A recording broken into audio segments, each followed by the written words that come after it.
going to talk tonight about this aspect of Dharma giving material possessions. Money, clothes, shelter.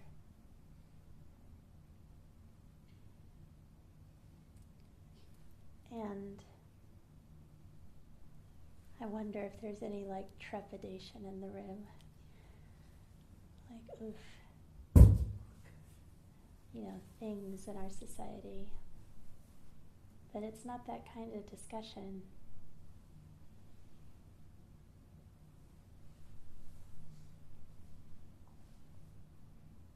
These ideas in various traditions can appear like a maze, especially if you don't know what a maze is, and you just see all these squiggly lines and ugh, can't go there, or and then not knowing how simple they can be if you just have one about so big that an 8 or 10-year-old could do, that you can just try some directions and then you'll find probably some dead ends before you find the way through. But then you don't have to try that way again. Then you are closer to finding the way through. And that analogy came to me today because when I was thinking about this dana of material possessions, it just struck me how little I think it's looked into in general. There are kind of stopped short at these superficial ideas of yeah, let's make a donation and then, run away. Don't, don't talk about it. Don't examine why. Why do we assume that that's okay? Why do we assume that it's valuable? Why do we, teach our children that they should look out for each other and do nice things? And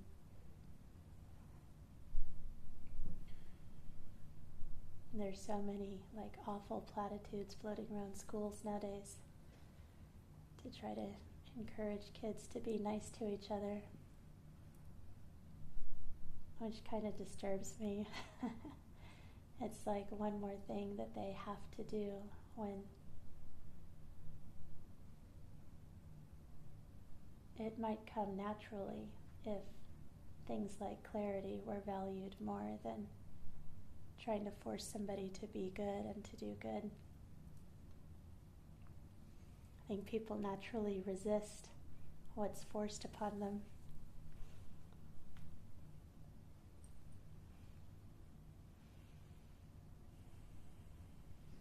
So yeah, I got interested in these different ways of looking. If there's, there can be this sense of kind of fuzziness or confusion if in any topic, this is just one example, this, what do I want to donate to my church or this charity or whatever it is, the CCE.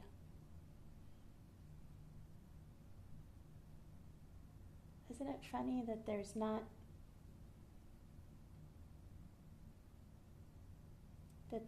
often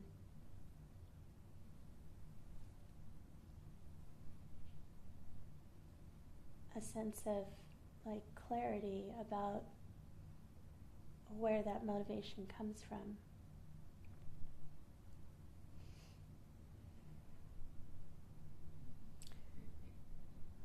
And then, why not look? I know that they're, the best I can tell, it's very normal for people's things to be awkward to talk about. And there's reasons for all of those things. but we, in our society anyway, like, avoid the things that are awkward. Like, that's not polite. And that, may be true in most circumstances. Great news is here we can talk about everything. So it's not polite here. So what I'm suspecting is, like fears behind those things. Like, well, the nervousness around, I don't really know what the right thing is. And somebody might, judge me for not doing it the way that they think I should, or, if they find out what I have or haven't done, so we have to not talk about it. Or there may be deeper fears of, like, maybe I'm not good enough, maybe I'm not doing things for the right reason, maybe I'm not doing enough, or maybe I even know that I'm doing too much, but I don't want to look into that either, because it's the only way I get a sense of value. That's common.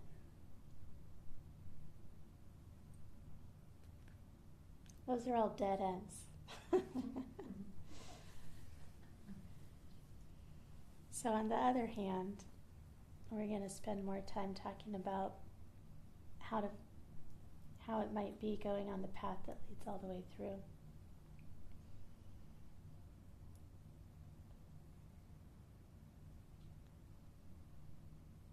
So what is it about people that leads many of us, I venture to say everyone here has that feeling that, you like to be, it's nice to be helpful, that if it's simple and unproblematic to help someone, that you would do it, and that seems normal and natural, doesn't it? Isn't it funny that something that's normal and natural can also be like worn like a little star, like I'm doing good things? That's the problematic part.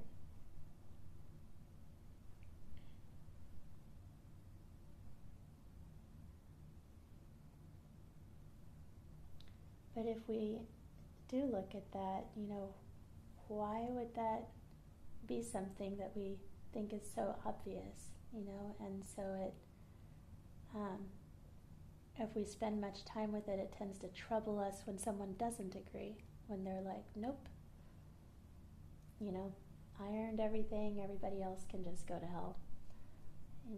For probably everyone here, that can be a little rub or disappointing at the very least. So in the context of this contemplative practice, I love looking into this stuff. Every time I do, I find that whatever it is I thought I was afraid of turns out to not be wrong, but not real. And so I just get more and more encouragement. Then I've wound up for a while now having more the perspective that when I feel like I have something that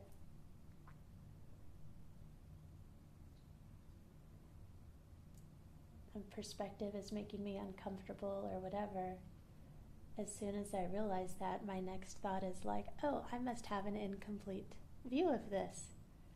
Because when I look into things, that problem goes away.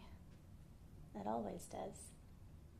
I get more and more confidence in that the more I do that. So that's, that process is what we're doing with this one right now, with this concept of the dana of material things and all of the danas. So in this case, what I come to is finding out that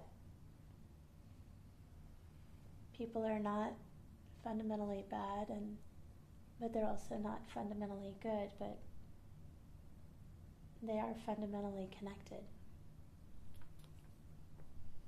And separation is the thing that doesn't make sense. there isn't anything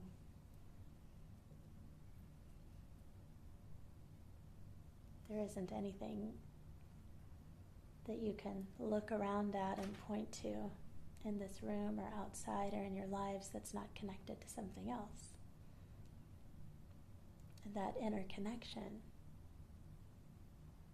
is reasonable. It's like, everything is related. Of course, on some level, there would be this pull, this draw. It's like, there are some things that are more obvious. The cushion you're lying on, that's a connection, right? You fall if you move it, but every little thing. And what we'll get to by the end of this talk is examples from some of the great historical teachers too that connect those dots, that teach that this dana is about helping us see no separation, not about trying to be good.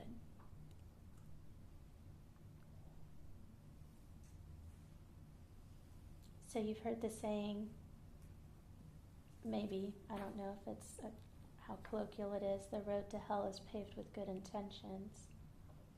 Yes? Everybody heard that? And,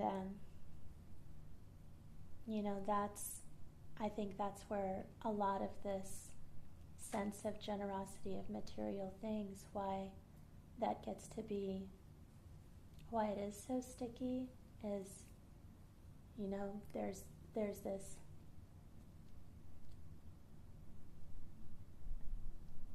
natural, obvious connection between everyone.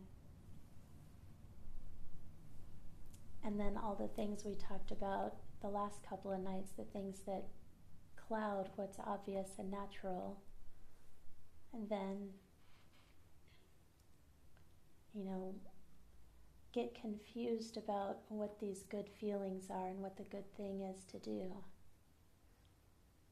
until it gets isolated and in a way that makes it harder than it needs to be. And by it that gets isolated, I mean thinking of generosity as some kind of good deed or a virtue, rather than simply paying attention and being available when you can help people in an easy and natural way, in an obvious way. But the good intentions, then, this is, I just want to touch on it because it's something that often, troubles, especially really, kind, attentive people who are trying to do the right thing, is just how to balance all of this, how to deal with misunderstandings and trying to guess at what somebody needs and trying to, not cripple someone with enabling and, on and on and on, resentment if you give too much. And then, then trying to teach our children too. We need to, do whatever, do good deeds or encourage people because of the feelings they'll have, that it feels good to help people. So when it goes off track, then this good intention can veer towards coercion and shaming ourselves, shaming others, can even harden people against their own natural generosity. And now we're going to get to the good part, don't worry. So there's this potential bind when, when generosity is not fun like it can be, when it's not fun because of trying to figure something out, or, feeling unappreciated and then feeling guilty for feeling unappreciated because You know, you meant to do something out of the kindness of your heart. Now you're having a feeling, and you know, these this bind to,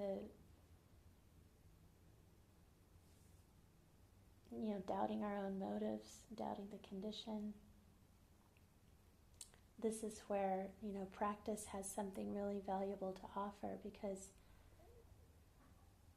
nothing has to get perfect, not even close, to have almost total relief from that bind. Because the bind is a trick of believing that you need to figure out this situation, instead of noticing that the opportunity in the situation is to learn from the reaction that you are actually having. And as soon as that becomes the thing that you're doing, the bind is gone. Then it's like, oh, this is the usefulness of this interaction. The usefulness of this interaction is noticing how I'm drawn to do something at this time, how I'm confused, how I am realizing that I want a certain response, how I'm reluctant to give this thing but not that thing. And sometimes you might even find that interesting and look into, like, what is my attachment to this thing?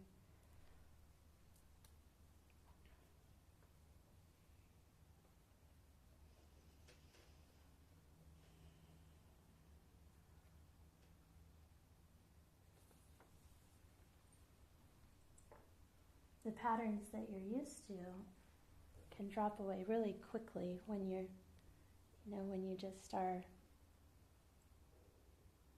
noticing them for their own sake. They start feeling like that open path in the maze where you can see that there's no dead ends up ahead. When you start to,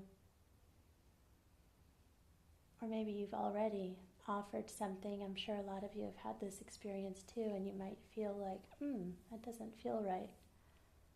You know, a realization that, you know, maybe you were going to give too much. Maybe it was out of a motivation to get something back in return, or maybe it would actually harm the other person by giving them something that you don't need, preventing them that they don't need, preventing them from, you know, doing something themselves that they need to do.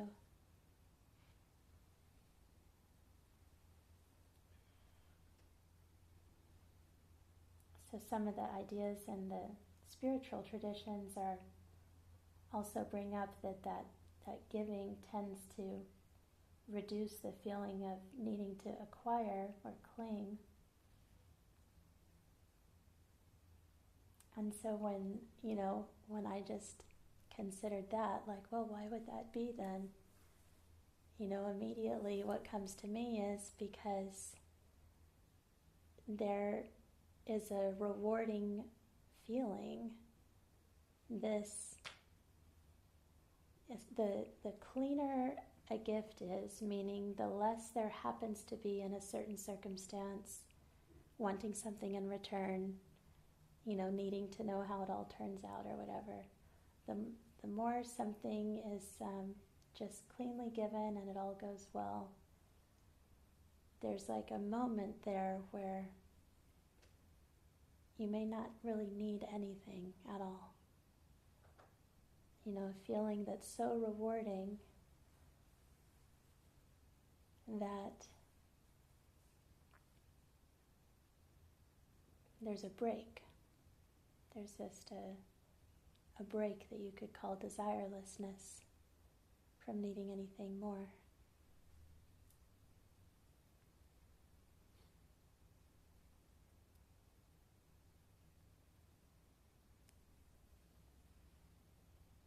So we touched on last night and again tonight this, you know, in a sense we can watch out for, you know, doing good just in order to cultivate a good feeling, because that, you know, that can offer some insight into a subtle form of craving, like I want that good feeling. But at the same time, it's important to distinguish between, something that's a motivation versus just a natural byproduct. So other things that have good feelings that are not necessarily unhealthy and very healthy in some cases, running has a famous runner's high, and you can be very productive at work and have a lot of accomplishment and help a lot of people and have great feelings about that, and generosity and any kind of kindness, the kinds of things we teach our kids to do to try to get them in the habit of looking out for each other. They have rewarding feelings, and nothing's problematic about that. In fact, I see it as so beautiful and as more evidence that there's something very natural about that. When the natural result in humans is that something feels good, it's often because that's the way nature intends it. So it's not that feeling good is problematic, not at all. It's more like, when does accomplishment at work become workaholism? Going after the good feeling as more of an addiction, going after any kind of action for the reward, and then that's that little difference that we can watch for. It's like, well,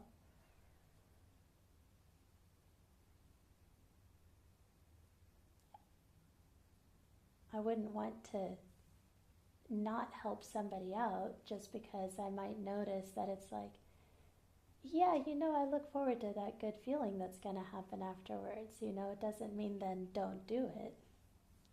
It's the looking into that we're interested in, being aware of it.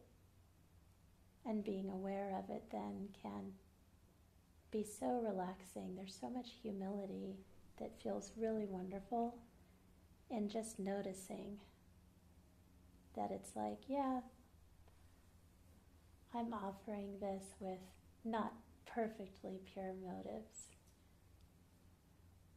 but it's nice to be clear. And then the exchange is so much less complicated, and there's so much less separation. When you're not unconsciously bringing to that equation some unconscious demands, expectations.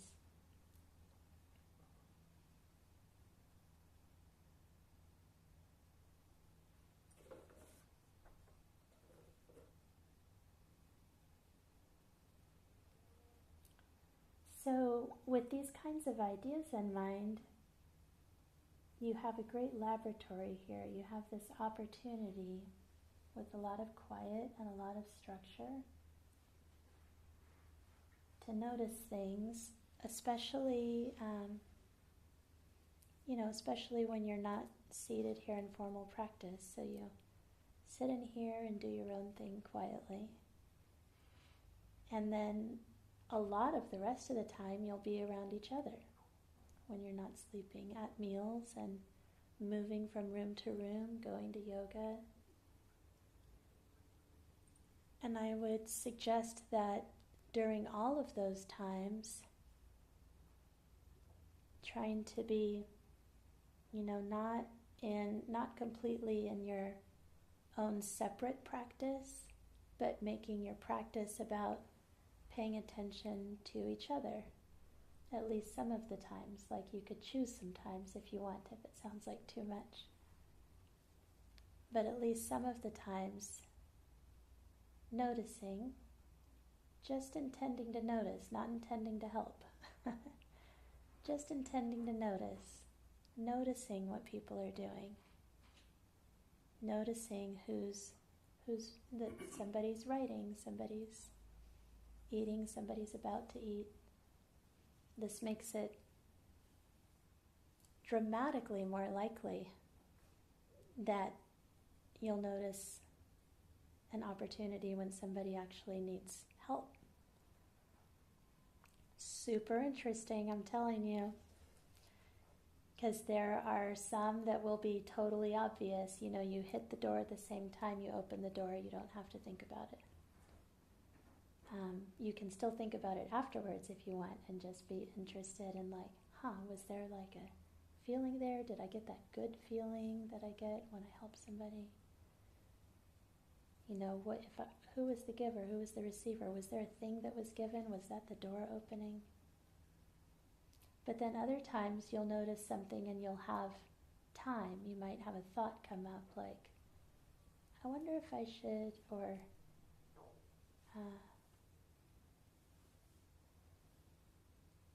I think this thing needs to happen, you know, but then maybe there's your opportunity to check, like, all kinds of things. You might notice, wow, there's all this stuff I could do that I never noticed before. That's one thing that could happen.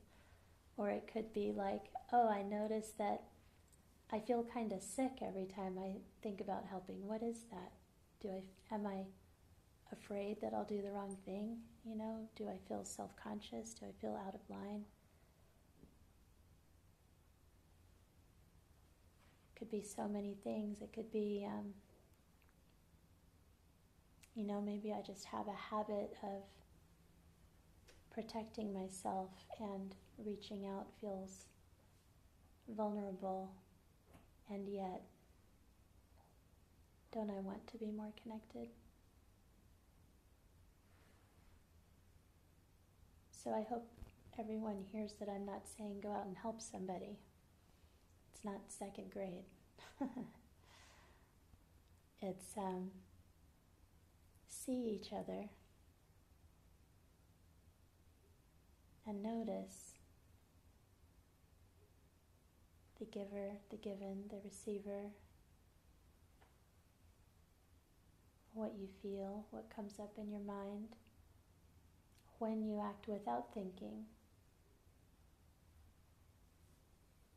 More and more of that will happen, the not thinking.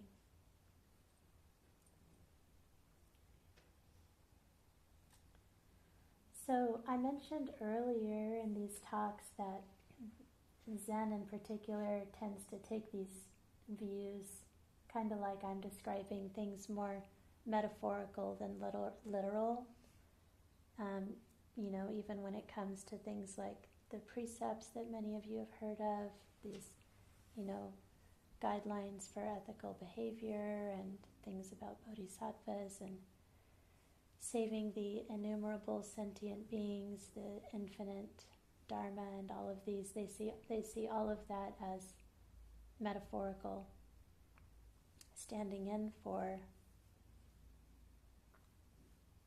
a learning that there's no separation. Because when there's no separation, there are no possessions. You can even, you know, see a little example when you have breakfast in the morning. You know, that there's a way in which it's very odd to call this my oatmeal, that only just got to me right now after countless other people worked on it. So if you, for fun, like to contemplate things like I do, you could extend that a little bit into other things. Is this mine? Is this mine?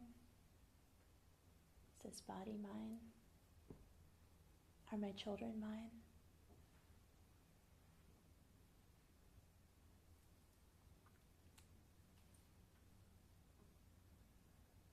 So I'll give you a couple of these examples to close from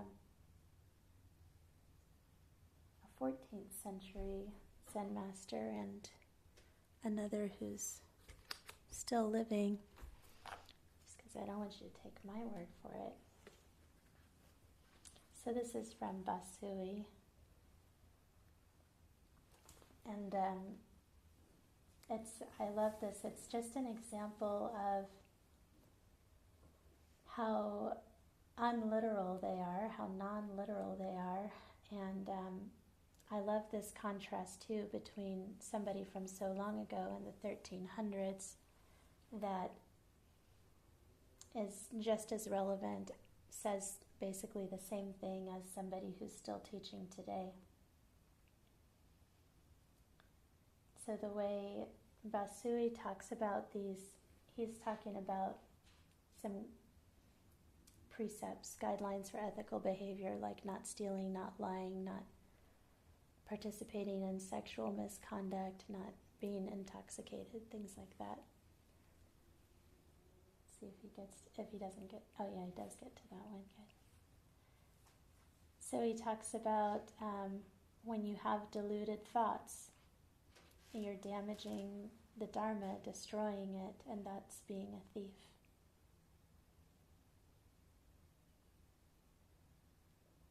When you cause others to have deluded thoughts, you're cutting off the seeds of the Dharma being able to spread. This is what is meant by adultery.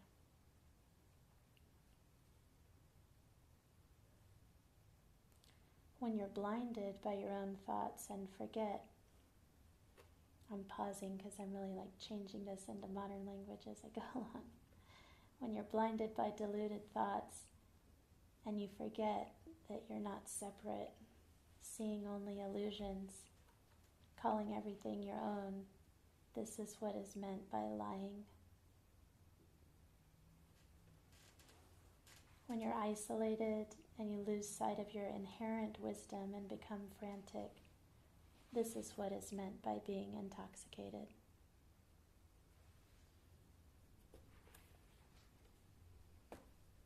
And then finally, from Harada Roshi, who teaches in Japan and Germany and Washington State, among other places, something very similar.